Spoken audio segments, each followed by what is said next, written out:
Baik, Assalamualaikum warahmatullahi wabarakatuh. Saudara rekan-rekan Gerbang 7, Tangsel di mana saja Anda berada. Kita telah menyaksikan pertandingan antara Indonesia melawan China tadi malam.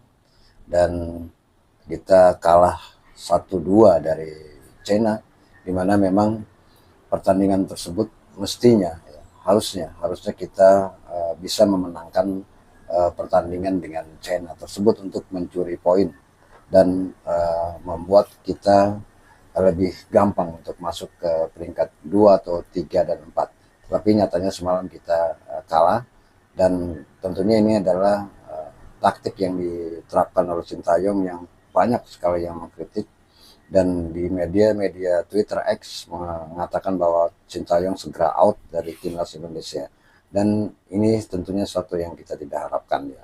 Ya, kita sebagai timnas ini seharusnya kita mendukung timnas ya, walaupun kalah walaupun menang ya, karena kita memang, para netizen kita ini untuk timnas Indonesia terlalu tinggi. Artinya kita sudah terlalu tinggi karena kita ingin sekali masuk ke Piala Dunia, padahal memang timnas nasional Indonesia yang baru dibentuk ini semuanya memang belum padu ya, karena memang mereka masih baru untuk menyesuaikan diri dengan pemain-pemain yang lain.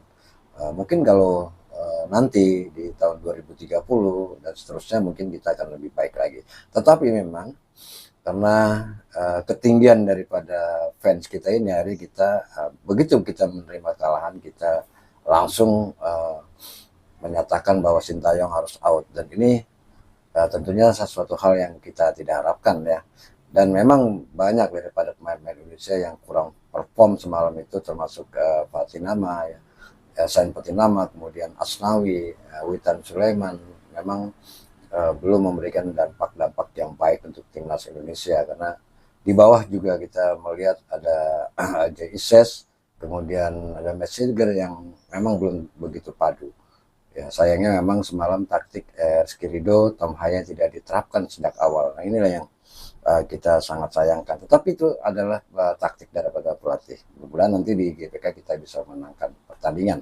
Nah, ini ada satu video dari Kendil TV ya, yang membahas masalah ini dengan beberapa komentar para tiktoker yang sepertinya memang tetap mensupport timnas Indonesia dari serbuan-serbuan para hacker-hacker yang membenci Sintayong. Coba kita dengarkan video berikut ini. Assalamualaikum warahmatullahi wabarakatuh. Ramai di media sosial, terutama di Twitter atau aplikasi X, teman-teman. Tagar STY out. Itulah kita, cerminan kita, bangsa kita itu. Kalau menang sanjungnya setinggi langit, kalau kalah dijatuhkan sejatuh-jatuhnya. Kenapa kita itu nggak punya perasaan legowo begitu, meskipun ada banyak kesalahan di sana? Tentu semua orang nggak bisa berbuat sesempurna yang kita harapkan. Jujur saya juga nggak suka kemarin itu strategi Sintayong, tapi saya berusaha untuk berdamai, teman-teman, daripada menyakiti hati saya dan kemudian bisa menimbulkan penyakit iri, dengki, marah gitu. Lihatlah hujatan-hujatan di media sosial, karena nilai setitik rusak susu sebelanga. Kita itu pinginnya semua sempurna. Ya, itulah gambaran netizen kita, dan kita sendiri juga seperti itu. Ya, kenapa nggak mencoba untuk berdamai dengan hasil gitu? Kemudian nanti kita berusaha lagi meskipun kita sakit, teman-teman, jujur. Kekalahan kemarin itu kita sakit. Tetapi mbok ya, jangan seperti itu, gitu loh. Back 3 mulu, mes sampai bingung. STY out, miskin taktik. Orang-orang tolol, orang-orang yang nonton bola nggak beres nonton bola, cuma dari hasil pertandingan, dari highlight, dari thumbnail Instagram atau dari gambar postingan Instagram 433. Bodoh. Sekelas Vietnam sama Thailand dulu yang masuk ronde 3, pernah masuk ronde 3 kualifikasi Piala Dunia dulu, itu tak sebagus Indonesia sekarang. Tak sebagus 10 pertandingan cuma dapat berapa poin doang, 10 pertandingan. Terus lo bilang STY out. Selama ini coba bandingkannya Indonesia yang dulu. Emang tujuannya mau dimaksimalkan, ingin Indonesia itu masuk Piala Dunia 2026. Tapi pikiran FIFA pun, bahkan orang-orang yang paham sepak bola pun berpendapat kalaupun Indonesia masuk Piala Dunia 2026 itu tuh kecepatan. Karena apa, memang targetnya juga Pak Erik dulu bilang 2030 berapa gitu. Ini tuh udah bagus, bego. Udah si bego. Astaga. Cepet anjing orang-orang kayak gini. Asli kita berekspektasi hari ini menang lawan Cina, tapi ya inilah sepak bola. Menurut lu gimana teman-teman? Nggak perlu saling menyalahkan, tapi ngeliat dari starting line up, komposisi pemain, dan juga rotasi pemain yang dilakukan, akan lebih bijak kalau misalnya Coach Sintayong mengambil tanggung jawab di sini, dan juga harus memastikan bahwa timnas kita, para pemain ini punya daya juang yang nggak kendor, punya motivasi yang lebih, dan harus bangkit pastinya. Karena kita baru main 4 pertandingan, masih ada 6 pertandingan lagi, dan kita tahu ya, ini merupakan salah satu grup yang paling kompetitif. Masih ada peluang teman-teman, selain lolos langsung ya otomatis karena 2 besar, masih ada peringkat 3 dan 4 yang kita bisa lanjut ke fase selanjutnya. Jadi timnas harus bangkit dan selalu kita support. Begitupun Pak Erick Thohir atau federasi akan melakukan evaluasi setelah pertandingan melawan Cina ini. Ayo kita percayain federasi, percayain juga pelatih, percayain juga manajemen dan tim. Lupain 2 pertandingan lawan Bahrain juga Cina, kita fokus bulan November lawan Jepang dan Arab. Selalu dukung timnas, mau menang kalah kita tetap bangga. Ayo bangkit dan selalu support. Blunder. Asli bro. Ini hanya opini ya guys ya. Boleh suka, boleh enggak, tapi silahkan berkomentar. Gue pro STY, gue support banget STY. Bahkan gue bisa bilang gue adalah buzzer dari STY. Jujur menurut gue, di laga sebesar ini, sepenting ini, sebutuh itu timnas kita untuk menang, untuk coba-coba line up, fatal banget sih jujur menurut gue. Menurut gue, line up kita lawan Bahrain kemarin tuh udah perfect banget sih guys. Tinggal maksudnya masukin Rizky Ridho aja sih. Trio Rizky Ridho, Misil, Gres, Jeitzes itu udah bagus banget, beneran. Bahkan Malik Rizaldi pun lawan Bahrain main bagus. Dan tadi di laga lawan Cina, begitu dimainin, Malik pun hidup dan bagus mainnya. Mencatatkan Tom Haye menurut gue adalah hal yang sangat disayangkan sih. Tom Haye begitu masuk ke babak kedua, permainan lebih hidup juga. Dan Tom Haye mendapatkan rating tertinggi kalau nggak salah dari timnas Indonesia di laga ini. Arhan menjawab kenapa dia masih selalu dipanggil oleh STY, minimal banget berada di bench, ya. Terjawab kan? Untuk mental, menurut gua Arhan ini mentalnya baja, kuat banget sih, melebihi baja, bener-bener keren, Arhan keren. Coba guys kalian komen apakah sefatal itu line up ini, dan lawan Jepang nanti gimana? Oke, yuk kita komen, let's go. Yaitu karena kita ekspektasinya tinggi, kita tuh terbangnya ketinggian, kerja tuh sakit akhirnya. Gitu loh, cobalah kita realistis teman-teman ya, realistis dan juga ya, kalau kita sakit karena sebuah hal yang tidak sesuai dengan keinginan kita, cobalah untuk berdamai begitu loh, tidak hujat sana hujat sini, itu akan menyakiti kalian sendiri, semakin sakit hati kalian gitu loh. Itu kebiasaan kita kayak gitu, terus terang aja, ekspektasi tinggi, kita nggak tahu target yang ditetapkan PSSI seperti apa. Kita ingin Piala Dunia 2030 mungkin ya, tapi kita udah tinggi banget ekspektasinya sehingga kayak gitu ya. Kita coba berdamai, jangan menyalahkan siapapun gitu loh. Nah sebenarnya ini yang gue takutkan.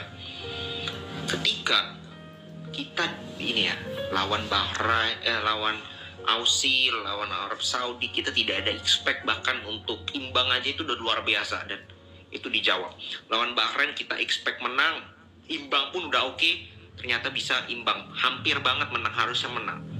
Tapi di saat kita harusnya paling possible untuk menang, yaitu lawan China, malah melakukan blunder. Dan akhirnya muncullah para haters dari STY dengan yang muncul hater-hater itu kan. Nah itu pada keluar semua tuh yang selama ini mungkin diam-diam, nah itu pada keluar semua. Nah nanti makin aneh lagi dah, makin banyak lagi nanti pengamat-pengamat yang kemarin ngoceh-ngoceh sama STY merasa bangga kali ini, merasa menang. Ini yang gue lebih takutkan lagi. Ya kalau gue sih posisinya tetap STY ya. Mungkin kita harus memberikan lagi kesempatan. Ini anggap aja lah ini tamparan. Gue pun kritik STY keras. Ya ini jelas kemarin itu blunder STY, keras gue kritik. Artinya nanti dia tidak boleh lagi melakukan hal kesalahan ini. Ya tidak boleh lagi, ini udah terakhir kali. Ya dan ketika nanti dia melakukan kesalahan yang sama, maka barulah boleh kita berbicara lagi. Tapi gua harap sih tidak mengulangi hal yang sama dan kembali lagi, jangan dikit-dikit out. Oke. Jangan dikit-dikit out. Kita lihat dulu. Ya, siapa tahu dia bisa memperbaiki kesalahannya. Ya, segitu dulu. Indonesia kalah melawan Cina 2-1. Kalau ditanya sedih-sedih, saya nangis sampai keluar air mata. Iyalah keluar air mata, masa keluar aerobik? Sehat dong. Emang satu-satunya produk Cina yang saya suka cuma pacar saya sendiri. Tapi harus saya akuin, Cina mainnya jatuh-jatuhan mulu kayak mau punya adik.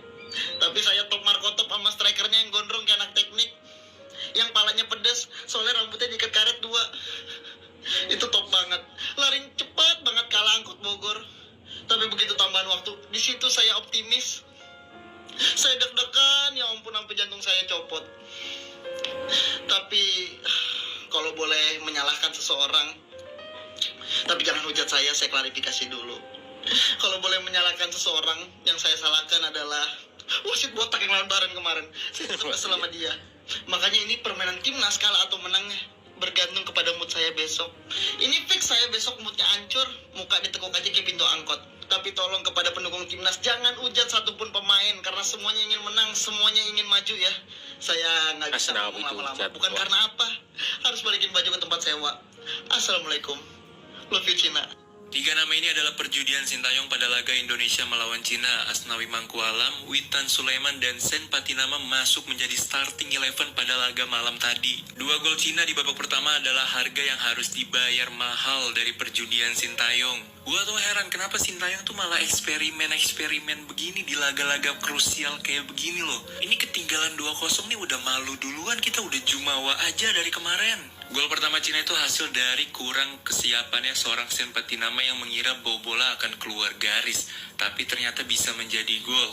Lalu kesalahan Asnawi dengan rating 2,7. Ini banyak banget bola lepas dan dia nggak mau nguber lagi. Dan Witan Sulaiman nih umpan-umpan congkel nanggung begitu tuh masih aja dipakai tuh ratingnya 2,8. Iya, gue paham Sintayong lebih tahu, tapi nggak harusnya bereksperimen di laga-laga penting kayak begini. STY, ngapain masukin si nomor 14? Udah gitu jadiin dia ban kapten lagi. Indonesia harus mengalami kekalahan 2-1 atas lawannya Cina, dimana 2 gol dari Cina itu adalah hasil gol-gol konyol sih menurut gua. Gol pertama itu Sen Patinama dikira dia out, gak taunya missing error. Aduh. Dan gol kedua itu bisa-bisanya 3 back secara langsung itu membiarkan 1 orang si nomor 9 itu masuk. Kredit applause untuk Verdong ya, karena menurut gue babak pertama yang harusnya menjadi man of the match Indonesia harusnya Verdong. Tolong blacklist nomor 14 ini lawan Jepang atau lawan Arab Saudi ya, karena menurut gue dia mainnya maksa. Gol Indonesia terjadi karena throw-in jauhnya itu membuat ya kita bisa memperkecil keadaan. Nah, jadi itu saudara ya, satu video dari Kendil TV. Silakan Anda like dan subscribe channel Kendil TV. Dan saya sependapat dengan Bang Kendil TV ini, memang timnas kita ini memang dalam tahap-tahap pembentukan ya. Jadi kita bukan sudah terima matang karena kita menganggap pemain-pemain kita dari Eropa ini sudah bagus. Tetapi inilah tim, harus ada satu kerjasama yang baik di dalam sepak bola kita, karena memang pemain-pemain kita ini masih baru, yang satu sama lain belum begitu mengenal pola permainannya masing-masing. Jadi sesuatu hal yang kita anggap ini mudah, ternyata memang ini sangat sulit ya. Seperti halnya kita dalam semalam melawan Cina, kita memang menguasai hampir 76% pertandingan di kandang lawan. Nah, itu segi positifnya, kita bisa menguasai pertandingan. Memang di dalam pertahanan kita banyak kecolongan-kecolongan yang membuat kita akhirnya kebobolan 2 gol pada babak pertama. Dan untungnya di babak kedua Sintayong segera merubah taktik permainan dengan memasukkan Rizky Ridho, Tom Haye, dan Pratama Arhan yang kemudian bisa sedikit memperkecil kedudukan menjadi 1-2. Yang mana gol itu disarankan oleh Tom Haye, yang dalam pertandingan semalam juga Tom Haye itu memiliki rating lebih tinggi daripada pemain-pemainnya yang lain ya. Jadi kita tidak perlu menyalahkan siapa-siapa ya, tidak perlu menyalahkan pelatih, tidak perlu menyalahkan federasi, PSSI dan sebagainya. jangan sampai kita terfokus kepada para pemain naturalisasi yang kita pakai ini. Seharusnya kita inginnya menang terus ya, kita inginnya menang terus gitu. Jadi memang inilah perlu pembentukan karakter dari sekarang ini untuk Sintayong, dimana pada bulan November nanti kita akan menghadapi Jepang dan Arab Saudi. Nah disinilah kita jangan sampai taktik yang diterapkan oleh Sintayong ini terulang kembali, kita membuat blunder di bawah yang mengakibatkan kita menderita kekalahan, dan ini jangan sampai terjadi di kandang kita sendiri. Namun peluang untuk kita untuk ke Piala Dunia memang masih terbuka lebar, karena beberapa pertandingan, selama 4 pertandingan kita 3 pertandingan sudah main di kandang lawan, tinggal kita separuhnya lagi akan bermain di kandang kita sendiri. Karena dalam kualifikasi Piala Dunia round ketiga ini ada 10 pertandingan, di mana 5 pertandingan kita bermain di kandang lawan dan 5 pertandingan kita bermain di kandang sendiri. 1 pertandingan kita sudah melaksanakan di kandang sendiri melawan Australia yang berakhir imbang. Masih ada 4 lagi. Mudah-mudahan kita bisa memenangkan pertandingan di kandang kita sendiri dan kita masuk lolos ke Piala Dunia. Apakah itu nanti di posisi ketiga maupun keempat. Jadi menurut saya para netizen kita ini harap bersabar ya, jangan langsung menyerbu daripada akunnya Sintayong, akun PSSI, apalagi ada berita-berita menyerbu akunnya daripada Asnawi Mangkualam yang bermain kurang bagus semalam itu ya. Kita maklumi saja, kita dukung ya PSSI kita dukung tim nasional Indonesia, kita dukung Sintayong agar bulan depan kita bisa bermain lebih baik lagi, dan juga kita berharap supaya pemain-pemain diaspora kita yang ada di luar negeri ini untuk bulan depan bisa bermain untuk timnas Indonesia melawan Jepang dan Arab Saudi. Jadi bagaimana menurut pendapat Anda tentang video tadi? Silakan tulis di kolom komentar di bawah ini. Terima kasih. Assalamualaikum warahmatullahi wabarakatuh.